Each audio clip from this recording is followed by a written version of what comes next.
Yes, tubahaye ikaze abakurikiye Legacy TV, Legacy on top nk'ibisanzwe. Uyu munsi ni umunsi udasanzwe, ni umunsi ndi kumwe n'umuntu udasanzwe.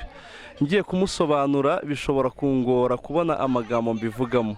Inyuma yanjye murahabona abana benshi barimo bararya ibiryo bya Kinyarwanda. Uyu munsi turi ku munsi w'umuganura. Ni umunsi abantu bishimira ibyagezweho, ni umunsi abantu baba barasaruye bagasangira bishimira ibyagezweho. Ndi kumwe n'umumama ufite ibikorwa bikomeye hano iruhande rwanjye. Ngiye kumuha akanya atwibwire kugira ngo tuganire tuziranye. Tuganire tuziranye. Nitwa Mukanyirigira Natali, ntuye mu kagari ka Shengamuri, mudugudu wa Rusine, akarere ka RULINDO. Nishimiye kubana namwe. Yes, hanyuma Natali, uyu munsi hano mu rugo iwawe nahabonye ibintu bidasanzwe. Naheruka kubona abantu barira mu mbehe kera, naheruka kubona abantu banywera mu nkongoro kera, naherukaga kubona abantu banywera. Ako ni agace ufite iruhande rwawe karimo iki? Ni agacuma. Ibi bintu naheruka kubibona kera. Ibi bintu ni iki? Hano habaye iki? Uyu ni umunsi w'umuganura abanyarwanda bakunda kwishimira ibyo bagezeho, abejeje bagasangira n'abaturanyi. Ni umunsi wunga ubumwe n'abanyarwanda. Niyo mpamvu uyu munsi nanjye natumiye abaturanyi twishimira ibyo twagezeho, tuganira. By'umwihariko ntumira abana muri rusange kugira ngo nishimire nabo.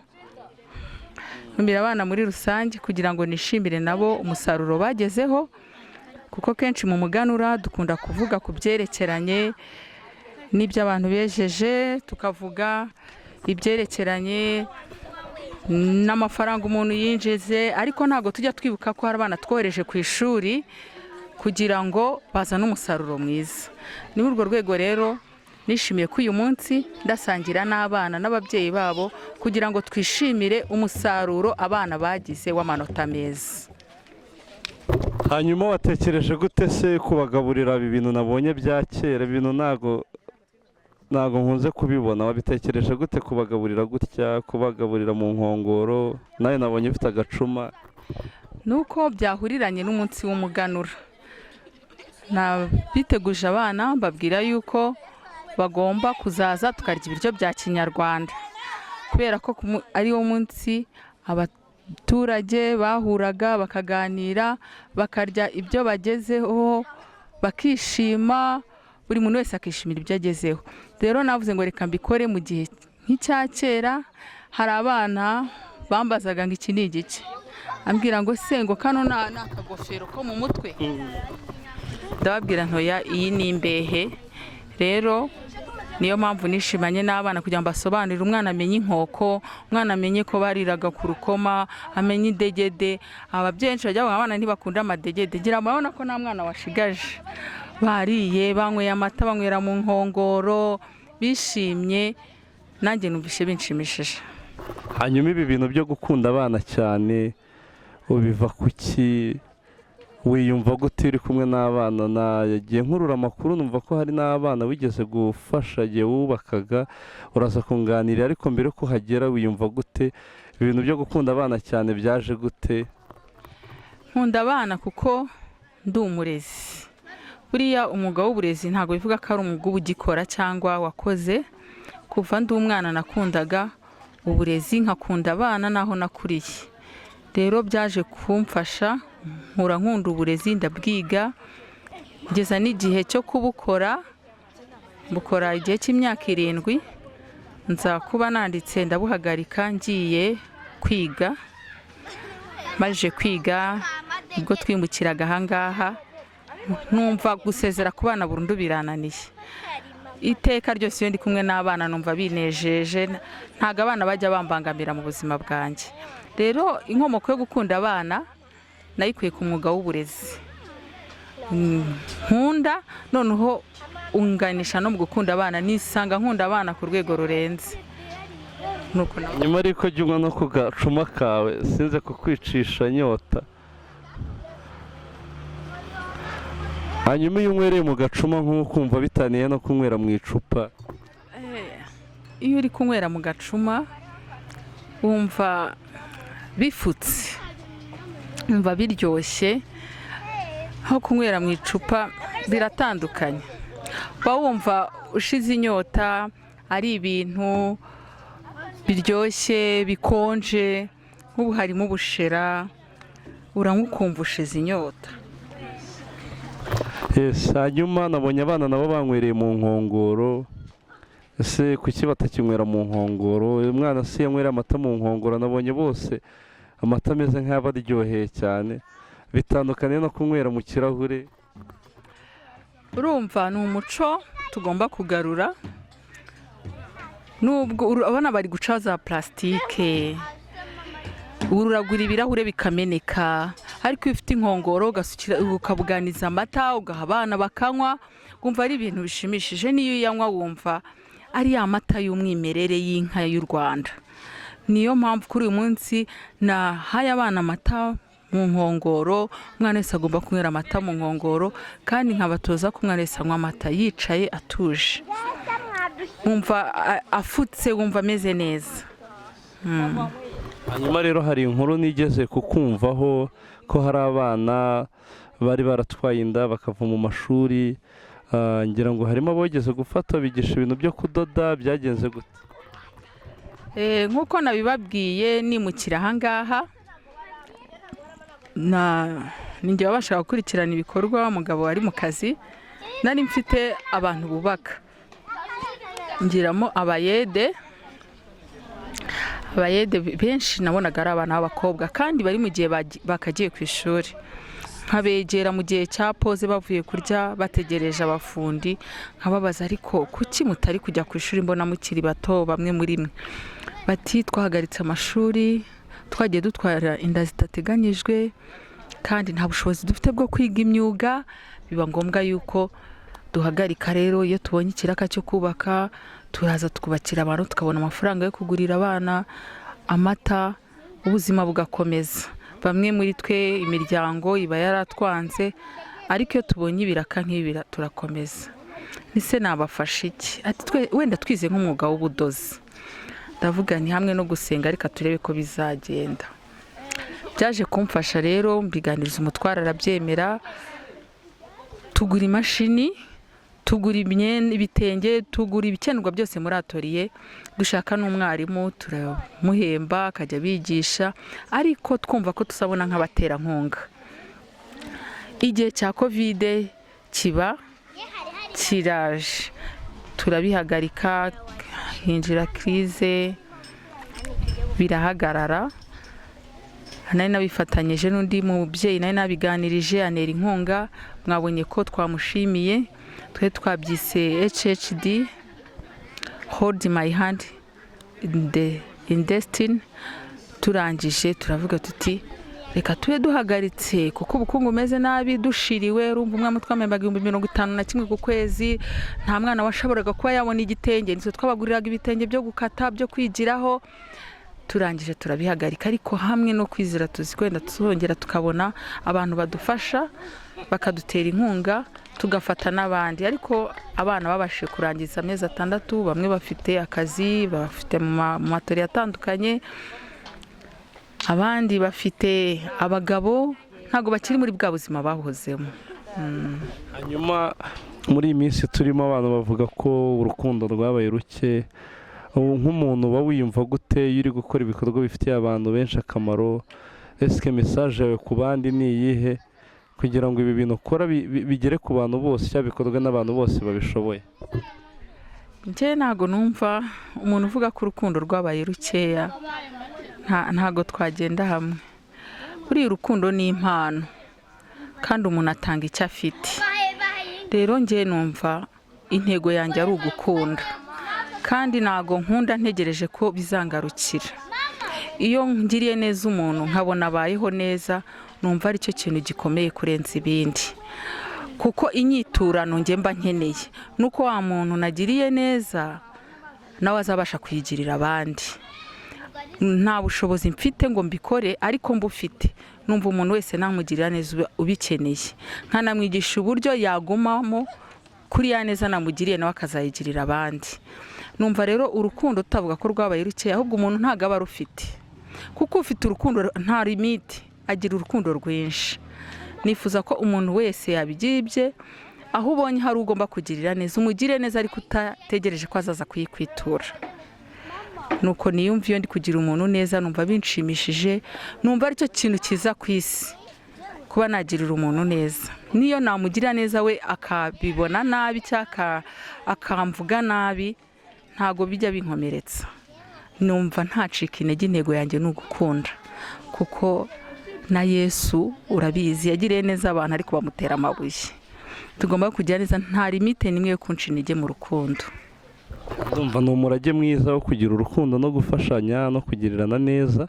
Hanyuma nabonye uri umuntu ukunda umuco cyane. Kuba mu muco byo ubibona ute? Ese hari iterambere ryaje, hari ibintu byaje abantu bavuga ko byishe umuco, ubona ko iki gihe byashoboka ko umuntu aba mu muco yawubamo gute? Mu gukunda umuco njye bifatanyiriza no gukunda igihugu, kubera nkunda igihugu cyanjye, nkunda u Rwanda n'abanyarwanda. Numva rero ikintu cyose cyatuma u Rwanda rwacu rugaragara neza aho ntuye nagikora. Mba numva ikintu cyose cyatuma u Rwanda ruvugwa neza nagikora. Nkumva nabwira umwana ati reka ibi si byiza, ndetse gukuriza abana muri kirazira, iki si cyiza, iki ni cyiza, kubereka umurongo ngenderwaho. Umuco rero abantu benshi bajya bawitiranya, kumva ko umuntu wenda ukunda umuco ari umuturage wo hasi cyangwa ari umuntu uba utazi ibigezweho.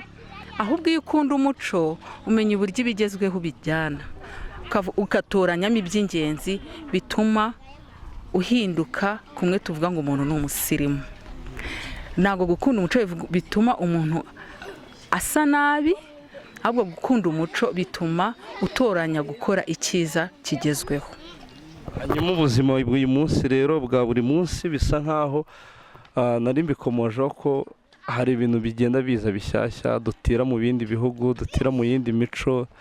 Abantu benshi, urubyiruko cyane cyane, nk'umuntu w'umurezi, iyo uri kubona urubyiruko ruri kugendera muri bya bintu dutira ahandi, ubyakira ute?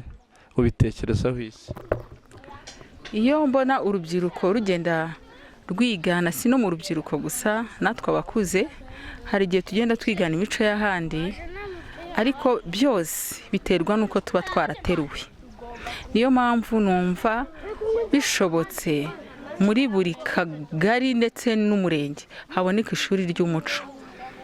Ababyeyi bakajya baganiriza abana gukunda igihugu, ibyemewe mu Rwanda, ibyiza. Umwana iyo akuze bituma yihitiramo icyo azakora. Niyo agerageje kwigana umuco w'ahandi bitewe n'aho iterambere rigeze, atoranyamo icy'akamaro. Ntago nanze ko abana biga iby'ahandi, ntago mbyanze, ahubwo niba byige bakuramo ibyiza, ibi biba bishyira ku ruhande. Niko mbyumva. Nk'umurezi rero ubona umwana akwiye kurerwa ate? Umwana w'umunyarwanda umwifuriza uburezi bumeze gute? Umwana w'umunyarwanda mwifuriza uburezi bufite intego. Mwabonye mu mikino abana bakinnye harimo abavuze ati njye nzaba umusirikare ndinde umutekano w'igihugu cyacu, undi ati nzaba umwanditsi w'ibitabo. Ngo ganiriza umwana, umubaze icyo akunda. Nubona akunda ikintu kitari cyiza, umwereke inzira y'icyo yahitamo kandi kimufitiye akamaro. Nubona akunda icyiza, ukimushyigikiremo. Numva rero ari uko twarera umwana. Ababyeyi tubegere, tubagire inshuti zacu, tubabaze icyo bashaka kugeraho, tubashishikariza uburezi tubaha n'uburere, ko bagomba kugira uburere bufite intego. Kuko umwana ufite intego ariga akagera ku cyo yifuza. Kuko nkanjye nagize intego yo kuba umwarimu mfite imyaka 7, kuko nayibonaga kuri mukuru wanjye. Kugeza kuri iyi saha, nubwo ntakiri umurezi mu kazi, ariko numva aho ndi hose ndeberera umwana w'umunyarwanda. Sinaca mu nzira mbona umwana w'umunyarwanda hohoterwa, sinaca mu nzira mbona umwana w'umunyarwanda gukora ibitari byiza ngo mpave ntamuganirije. Rero numva umwana yarerwa ku ruhare rw'umunyarwanda uwo ari we wese, agomba kubigira ibye, kandi tugashyigikira intego zabo. N'abadafite intego tukabigisha guhitamo intego. Hanyuma rero mu gusoza reka nkushimire kuri initiative wagize yo guhuriza hamwe abana mu gihe cy'ibiruhuko, ukabigisha ibigendanye n'umuco, bakabona umwanya wo kumenyana. Hari ikintu wakomoje bavuga ko iki gihe abana babaye abana bo mu bipangu batakigira umwanya wo kumenyana. Hanyuma mu gusoza hari ubutumwa wenda bwihariye watanga cyangwa ikindi kintu wumva wakongeraho ku byo twaganiriye? Ubutumwa natanga ni uko ababyeyi bose muri rusange bakumva ko umwana ari uwabo, ntiyumve ko umwana ari uwawe wabyaye gusa, ahubwo umubyeyi wese agakunda umwana wese w'umunyarwanda. Yaca ko umwana ari mu makosa akamuganiriza, akamubwira ko atari byiza, yaca ko umwana ari gukora ibyiza akamushima. Numva twabigira ibyacu, umwana si umuntu ku giti cye, turi kurerera igihugu. Nyuma rero ndagushimiye, narindi kuganira n'umubyeyi mama Light ku igikorwa gitangaje yakoze cyo guriza hamwe abana, cyo kwibuka ku muganura, kwibuka guhemba abana nk'uko tubarura ibyo twagezeho mu mafaranga, tukabarura n'abana ibyo bagezeho ko nabo bari baragiye mu kazi. Ndumva ndagushimiye, buriya yaba yari icyifuzo cyangwa igitekerezo cyangwa hari ubufasha runaka, sinzi niba ushobora no gutanga nimero yawe hasi ko hari abantu bakwifuza gufatikanya nawe tugasoza. Icyifuzo cyanjye ni uko byakwaguka,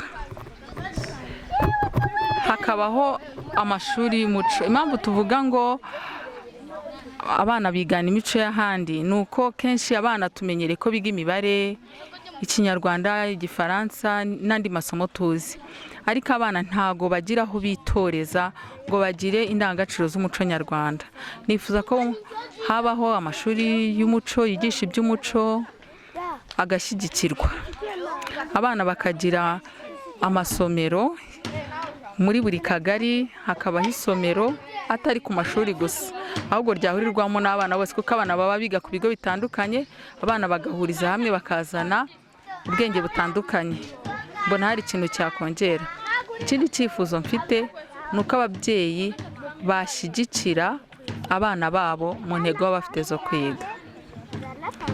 Nimero yanjye ni 0788 79 41. Uramutse ari uwifuza kumuha inama, kumushyigikira, kumuha igitekerezo, yazamuganiriza. Ni inisiyative nziza, nawe utabyifuza wenda nuko abantu babura umwanya, ubundi bakabura ubushobozi, ariko ni igitekerezo umuntu atabura gushima. Turagushimiye rero kuba watwakiriye, kandi kuraje ukomereza aha, n'abandi babyeyi batekereze nkawe bakomereza aha, wenda ejo twazagira abana bafite uburere bwiza kandi bagakura baziranye.